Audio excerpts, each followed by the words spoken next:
ಬೀದರ್ ಜಿಲ್ಲೆಯಲ್ಲಿ ಬಿಜೆಪಿ ಕಾರ್ಯಕರ್ತರ ಮಹಾ ಸಮಾವೇಶಕ್ಕೆ ಭರ್ಜರಿ ಚಾಲನೆ ದೊರೆತಿದೆ. ಬಿಜೆಪಿ ರಾಜ್ಯಾಧ್ಯಕ್ಷ BY ವಿಜೇಂದ್ರ ಯಡಿಯೂರಪ್ಪ ಅವರು ಬೀದರ್ ದಕ್ಷಿಣ ಕ್ಷೇತ್ರದ ಚಾಂಗ್ಲೇರಾ ಗ್ರಾಮದಲ್ಲಿ ನಡೆದ ಪಂಡಿತ್ ದೀನ್ ದಯಾಳ್ ಉಪಾಧ್ಯಾಯ 2026 ಪ್ರಶಿಕ್ಷಣ ಮಹಾ ಅಭಿಯಾನವನ್ನ ಉದ್ಘಾಟಿಸಿದರು. ಕಾರ್ಯಕ್ರಮವನ್ನ ಉದ್ಘಾಟಿಸಿ ಮಾತನಾಡಿದ ವಿಜೇಂದ್ರ ಯಡಿಯೂರಪ್ಪ, ಕಾಂಗ್ರೆಸ್ ಸರ್ಕಾರದ ದುರಾಡಳಿತದಿಂದ ಜನರು ಬೇಸತ್ತಿದ್ದಾರೆ ಅಂತ ಆರೋಪಿಸಿ ಹಿಂದೆ ಚುನಾವಣೆ ನಡೆದರೂ ಕೂಡ ಬಿಜೆಪಿ ಅಧಿಕಾರಕ್ಕೆ ಬರುತ್ತದೆ ಎನ್ನುವ ವಿಶ್ವಾಸವನ್ನ ವ್ಯಕ್ತಪಡಿಸಿದರು. ಇನ್ನು ಪಕ್ಷದ ಸಂಘಟನೆ ಬಲಪಡಿಸುವುದು, ಸಿದ್ಧಾಂತಗಳನ್ನ ಮನೆ ಮನೆಗೆ ತಲುಪಿಸುವುದು ಹಾಗೂ ಬೂತ್ ಮಟ್ಟದಲ್ಲಿ ಕಾರ್ಯಕರ್ತರು ಸಕ್ರಿಯರಾಗಬೇಕು ಎಂದು ಕರೆ ನೀಡಿದರು. ಬಿಜೆಪಿ ಕೇವಲ ರಾಜಕೀಯ ಪಕ್ಷವಲ್ಲ, ಸೇವಾ ಮನೋಭಾವದ ಸಂಘಟನೆ ಅಂತ ಅವರು ಹೇಳಿದರು. ಇದೇ ವೇಳೆ ದೇಶದ ಪ್ರಧಾನಮಂತ್ರಿ ನರೇಂದ್ರ ಮೋದಿ ಅವರ ನೇತೃತ್ವದಲ್ಲಿ ಭಾರತ ಶಕ್ತಿಶಾಲಿ ರಾಷ್ಟ್ರವಾಗಿ ಹೊರಹೊಮ್ಮುತ್ತಿದೆ ಅಂತ ಹೇಳಿ ಅಭಿವೃದ್ಧಿ ಹಾದಿಯನ್ನ ಇನ್ನಷ್ಟು ಬಲಪಡಿಸುವ ನಿಟ್ಟಿನಲ್ಲಿ ಅಗತ್ಯವಿದೆ ಎಂದರು. ಬೀದರ್ ದಕ್ಷಿಣ ಕ್ಷೇತ್ರದ ಶಾಸಕರಾದ ಡಾಕ್ಟರ್ ಶೈಲೇಂದ್ರ ಬೆಲ್ದಾಳೆ ಮಾತನಾಡಿ, ಸಂಘಟನೆ ಬಲವರ್ಧನೆಗೆ ಬೂತ್ ಮಟ್ಟದ ಕಾರ್ಯಕರ್ತರ ಪಾತ್ರ ಅತ್ಯಂತ ಪ್ರಮುಖ ಅಂತ ಹೇಳಿದರು. ಜನರೊಂದಿಗೆ ನೇರ ಸಂಪರ್ಕ ಬೆಳೆಸಿ ಅವರ ಸಮಸ್ಯೆಗಳಿಗೆ ತಕ್ಷಣ ಸ್ಪಂದಿಸುವ ಮೂಲಕ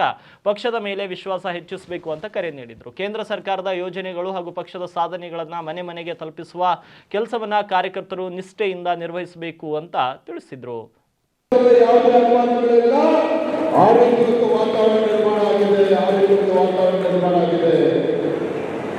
ನಾನು ರಾಜ್ಯದ ಅಧ್ಯಕ್ಷನಾಗಿ ಮಾತನಾಡುತ್ತೇನೆ.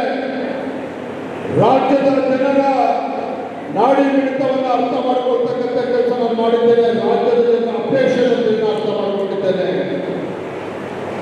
ನಮ್ಮ ರಾಜ್ಯದಲ್ಲಿರ್ತಕ್ಕಂಥ ಲಕ್ಷಾಂತರ ಕಾರ್ಯಕರ್ತರ ಅಪೇಕ್ಷೆಯನ್ನು ಕೂಡ ನಾನು ಅರ್ಥ ಮಾಡಿಕೊಂಡಿದ್ದೇನೆ.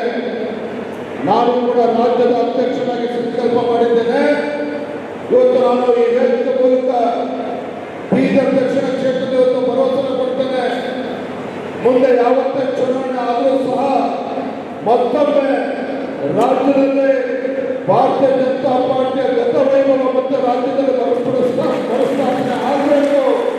ಆ ನಿಟ್ಟಿನಲ್ಲಿ ಹಗಲು ರಾತ್ರಿ ರಾಜ್ಯದಿಂದ ಪ್ರವಾಸವನ್ನು ಮಾಡ್ತೇನೆ, ಪಕ್ಷ ಸಂಘಟನೆ ಮಾಡ್ತಾರೆ, ರಾಜ್ಯದಲ್ಲಿ ಪಕ್ಷ ಸಂಘಟನೆ ಮಾಡ್ತೇನೆ. ರಾಜ್ಯದ ಅಧ್ಯಕ್ಷನಾಗಿ ಮತ್ತೊಂದು ಮಾತನಾಡ್ತೇನೆ. ಇಟ್ಟಂತ ಗುರಿ ಮುಂದಿಟ್ಟಿರ್ತಕ್ಕಂಥ ಹೆಜ್ಜೆಯನ್ನ ಯಾವುದೇ ಕಾರಣಕ್ಕೂ ಹಿಂದೆ ತೆಗೆತಕ್ಕಂಥ ಪ್ರಶ್ನೆ ಆಗೋದಿಲ್ಲ. ಇಡೀ ರಾಜ್ಯದಲ್ಲಿ ಎಲ್ಲರ ಅಪೇಕ್ಷೆ ಏನು ಅನ್ನೋದನ್ನು ಅರ್ಥ ಮಾಡಿಕೊಂಡಿದ್ದೇನೆ.